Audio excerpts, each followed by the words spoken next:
بسم اللہ الرحمن الرحیم۔ حضرت علی رضی اللہ تعالی عنہ نے فرمایا کہ ایسے 5 لوگوں کے ساتھ کبھی بھول کر بھی جھگڑا نہیں کرنا، اور اس کے ساتھ ساتھ ہم یہ بھی بتائیں گے کہ حضرت علی رضی اللہ تعالی عنہ نے فرمایا 11 عورتیں بے وفا ہوتی ہیں، 3 عورتوں سے شادی نہیں کرنی چاہیے، اور 3 لوگ ایسے ہیں جن کی دعا کبھی رد نہیں ہوتی۔ تو آج کی یہ ویڈیو بہت دلچسپ ہونے والی ہے، تو ویڈیو کو آخر تک ضرور دیکھیے گا۔ ناظرین، حضرت علی رضی اللہ تعالی عنہ نے فرمایا ایسے 5 لوگوں کے ساتھ کبھی بھول کر بھی جھگڑا نہیں کرنا، اور اگر آپ جھگڑا کرو گے تو برباد ہو جاؤ گے۔ نمبر 1، قوم کا سردار۔ حضرت علی رضی اللہ تعالی عنہ نے فرمایا کبھی بھی قوم کے اس سردار سے جھگڑا نہ کرنا، کیونکہ قوم کے سردار کے پیچھے ساری قوم ہوتی ہے۔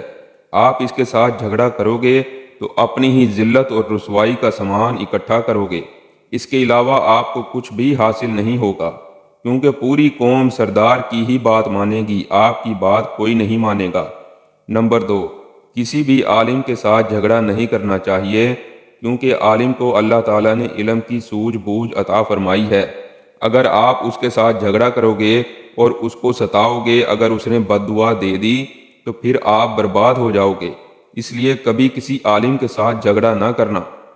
نمبر 3، ناظرین، بچوں کے ساتھ بھی کبھی جھگڑا نہیں کرنا چاہیے، کیونکہ وہ تو بچے ہیں اور آپ سمجھدار ہو، تو سمجھداری سے کام لیں، بچوں سے محبت کرو اور ان سے جھگڑا نہ کرو۔ نمبر 4، عورت کے ساتھ بھی کبھی جھگڑا نہیں کرنا چاہیے، وہ عورت اپنی ہو یا غیر کی، عورت عورت ہی ہوتی ہے، اور اگر آپ عورت کے ساتھ جھگڑا کرو گے تو آپ بربادی کی طرف چلے جاؤ گے۔ نمبر 5، بد زبان سے۔ حضرت علی رضی اللہ تعالی عنہ نے فرمایا جو برا بولتا ہے اور بات بات میں گالی دیتا ہے، اور جب ایک بار بولنا شروع کر دے تو چپ ہونے کا نام ہی نہیں لیتا، تو ایسے بد زبان سے بھی کبھی جھگڑا نہ کرنا۔ ناظرین، ویسے تو ہمیں کسی کے ساتھ بھی جھگڑا نہیں کرنا چاہیے، مگر یہ 5 طرح کے لوگ ایسے ہیں جن سے حضرت علی رضی اللہ تعالی عنہ نے بھی فرمایا کہ ان 5 طرح کے لوگوں سے بھول کر بھی جھگڑا نہیں کرنا چاہیے۔ ناظرین، اس کے علاوہ حضرت علی رضی اللہ تعالی عنہ نے فرمایا جن عورتوں میں یہ 11 نشانیاں ہوتی ہیں وہ بہت ہی بری ہوتی ہیں، اور ایسی عورتیں ہمیشہ دھوکہ اور نقصان دیتی ہیں۔ نمبر 1، پردہ نہ کرنے والی عورت، یعنی جو عورت بے پردہ باہر گھومتی رہے۔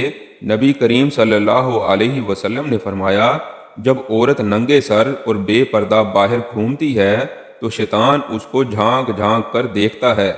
نمبر 2، شوہر کی نافرمانی کرنے والی عورت، یعنی جو عورت اپنے شوہر کی عزت نہ کرے اور ہر وقت اس کی ناشکری کرے، ایسی عورت بھی بے وفا ہوتی ہے۔ نمبر 3، بد زبان عورت، یعنی کہ جو ہمیشہ بری ہی باتیں بولتی ہو اور ایسی باتیں بولتی ہو جس سے اس کے شوہر کو تکلیف پہنچتی ہو، پریشانی پہنچتی ہو، یا اس کی زبان سے لوگ ڈرتے ہوں کہ کہیں یہ ہمیں بھی برا نہ کہہ دے۔ نمبر 4، بالوں کو کھلا رکھنے والی عورت۔ ناظرین، یاد رکھیں بالوں کو کھلا رکھنا بھی قیامت کی ایک نشانی ہے، اور ایسی عورت جو بالوں کو کھلا رکھتی ہو وہ بہت ہی بری عادتوں کی مالک ہوتی ہے۔ نمبر 5، اپنے آپ کو سب سے زیادہ عقل مند سمجھنے والی عورت۔ ناظرین، مرد ہو یا عورت، جو اپنے آپ کو عقل مند سمجھے وہ سب سے بڑا بے وقوف ہوتا ہے۔ نمبر 6، زیادہ بولنے والی عورت۔ آپ صلی اللہ علیہ وسلم کا فرمان ہے کہ سب سے زیادہ عورتیں جہنم میں زبان کی وجہ سے ہی جائیں گی، یعنی جو سب سے زیادہ زبان چلائے گی وہ عورت کبھی بھی دوسرے کی بھلائی نہیں سوچے گی۔ نمبر 7، زیادہ سونے والی عورت بھی بری ہوتی ہے۔ نمبر 8، چیخ کر بولنے والی عورت، یعنی جو عورت ہمیشہ بلند آواز سے بات کرے، کبھی بھی نرم اور نیچی آواز میں بات نہ کرے، ایسی عورت بھی بری عادات کی مالک ہوتی ہے۔ نمبر 9، باریک کپڑے پہننے والی عورت۔ آپ صلی اللہ علیہ وسلم کی حدیث ہے کہ جب قیامت برپا ہوگی تو اس سے پہلے عورت ایسا لباس پہنے گی جس سے اس کا جسم ظاہر ہونے لگے۔ نمبر 10، پیٹھ پیچھے برائی کرنے والی عورت۔ ناظرین، برائی کرنا تو ویسے بھی حرام ہے، لیکن اگر عورت شوہر کی برائی کرتی ہے تو وہ بہت بڑے گناہ کی مرتکب ہوتی ہے۔ کیونکہ شوہر ساری ذمہ داری اٹھاتا ہے تو اس کے باوجود بھی عورت شوہر کی برائی کرے تو بہت ہی بری بات ہے۔ نمبر 11، زیادہ گھومنے پھرنے والی عورت، یعنی کہ جو عورت کھلے عام بازاروں میں گھومتی رہے اور بغیر کسی کام کے یوں ہی سڑکوں پر چلتی رہے تو ایسی عورت بھی بری ہوتی ہے۔ حضرت علی رضی اللہ تعالی عنہ نے فرمایا، 3 عورتوں سے شادی نہیں کرنی چاہیے۔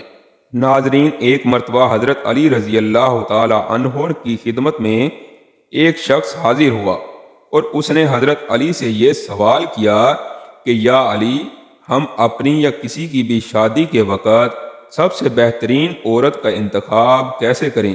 تو حضرت علی رضی اللہ تعالی عنہ نے فرمایا، اے شخص، شادی کرتے وقت یہ دیکھ لینا کہ لڑکی میں یہ 3 عیب تو نہیں، ورنہ آپ کی زندگی برباد ہو جائے گی اور زندگی کا چین اور سکون ختم ہو جائے گا۔ تو اس شخص نے سوال کیا، یا علی، وہ 3 عیب کون سے ہیں؟ تو حضرت علی رضی اللہ تعالی عنہ نے فرمایا، نمبر 1، جو عورت اپنے وقت کی قدر نہیں کرتی، کیونکہ میں نے اللہ کے رسول صلی اللہ علیہ وسلم سے سنا ہے، اللہ پاک نے انسان کی عزت اور شہرت، مالداری اور خوشحالی سب کچھ انسان کے وقت میں پوشیدہ رکھا ہے، اور جو عورت اپنے وقت کی ہی قدر نہیں کرتی تو اللہ تعالیٰ اس کے گھر سے یہ ساری نعمتیں چھین لیتا ہے، اور ایسی عورت اپنے شوہر کی بھی قدر نہیں کرتی۔ نمبر 2، جو عورت جھوٹ بولتی ہو، کیونکہ میں نے اللہ کے نبی حضور صلی اللہ علیہ وسلم سے سنا ہے، ہر گناہ کی شروعات جھوٹ سے ہوتی ہے، اور جس عورت کے اندر جھوٹ بولنے کی عادت ہو وہ اپنے شوہر کے سامنے بھی ہمیشہ جھوٹ بولتی رہے گی، اور اس طرح جھوٹ کی بنیاد پر وہ گھر کیسے بسائے گی، اور اس طرح وہ اپنی زندگی کو تباہ و برباد کر لے گی۔ نمبر 3، وہ عورت جو اپنے سے سامنے والے مرد اور عورت کو حقیر سمجھے، ان کی عزت نہ کرے، ان کو ذلیل کرتی رہے، کیونکہ آپ صلی اللہ علیہ وسلم نے فرمایا، اپنے سے افضل اور اعلیٰ انسان کی تو ہر کوئی عزت کرتا ہے، لیکن سب سے اچھا انسان وہ ہے جو اپنے سے کمزور لوگوں کی عزت کرتا رہے، کیونکہ جو عورت لوگوں کو حقیر سمجھتی ہے، ان کی عزت نہیں کرتی، تو وہ شادی کے بعد بھی اپنے شوہر کی کبھی بھی عزت نہیں کرے گی، جس کی وجہ سے وہ کبھی بھی اپنا گھر نہیں بسا پائے گی۔ ناظرین، نبی کریم صلی اللہ علیہ وسلم نے فرمایا، 3 لوگوں کی دعا ضرور قبول ہوتی ہے۔ ناظرین، ویسے تو ہر مسلمان کی دعا قبول ہوتی ہے، اگر مسلمان کسی غلط چیز کی دعا نہ کر رہا ہو تو وہ دعا ضرور قبول ہوتی ہے، لیکن لوگ صبر نہیں کرتے، دعا کرنے کے بعد فوراً اللہ پاک سے شکایت شروع کر دیتے ہیں کہ اے اللہ، تو نے ہماری دعا قبول نہیں کی۔ دعا کرنے کے بعد صبر کرنا چاہیے، اللہ پاک قبول کرنے والا ہے، وہ یقیناً ہماری دعا ضرور قبول کرتا ہے۔ اللہ پاک کے کچھ ایسے بندے ہوتے ہیں جن کی دعا وہ کبھی رد نہیں کرتا۔ سنن ابو داؤد کی ایک روایت ہے کہ 3 بندے ایسے ہیں جن کی قبولیت میں کوئی شک نہیں ہوتا۔ نمبر 1، مظلوم کی دعا۔ مظلوم اگر کوئی دعا یا بد دعا کرے تو اللہ اسے ضرور قبول کرتا ہے، اس لیے کسی کے اوپر ظلم نہیں کرنا چاہیے۔ ظلم کے موقع پر مظلوم کے منہ سے کچھ نکل گیا اور اللہ پاک نے اسے قبول کر لیا تو پھر اس ظالم کا معاملہ قدرت کے حوالے ہو جاتا ہے، اور اسے سزا اللہ پاک کبھی کبھی دنیا میں بھی دے دیتا ہے۔ آپ نے دیکھا ہوگا جب کوئی بندہ کسی کے اوپر ظلم کر رہا ہوتا ہے تو اللہ تعالیٰ دنیا کے سامنے ہی اس کے ظلم کی سزا اس کو دیتا ہے، کیونکہ قدرت کا قانون ہے کہ مکافات عمل اٹل ہے، جو جیسا کرے گا وہ ویسا بھرے گا۔ نمبر 2، مسافر کی دعا۔ اگر بندہ اچھے کام کے لیے سفر کر رہا ہو تو یقیناً اس کی دعا ضرور قبول ہوتی ہے، خصوصاً دین کے لیے سفر کر رہا ہو۔ نمبر 3، ماں باپ کی دعا اولاد کے لیے کبھی رد نہیں ہوتی۔ باپ کی دعا کا خصوصاً ذکر کیا گیا ہے، باپ کی دعا اولاد کے لیے کبھی بھی رد نہیں ہوتی، ضرور قبول ہوتی ہے۔ تو ناظرین، یہ 3 لوگ وہ ہیں جن کی دعا کبھی بھی رد نہیں ہوتی، اللہ پاک ان کی دعا کو ضرور قبول فرماتا ہے۔ اللہ پاک ہمیں دین کی سمجھ نصیب عطا فرمائے اور ہمیں نیکوکاروں میں شامل کرے، آمین۔ ناظرین، کمنٹ باکس میں اللہ تعالیٰ کے 99 ناموں میں سے ایک نام ضرور ٹائپ کریں، اور اگر آپ کو ویڈیو پسند آئی ہو تو اسے لائک کر دیں، شیئر کر دیں اور چینل کو سبسکرائب کر دیں۔ شکریہ۔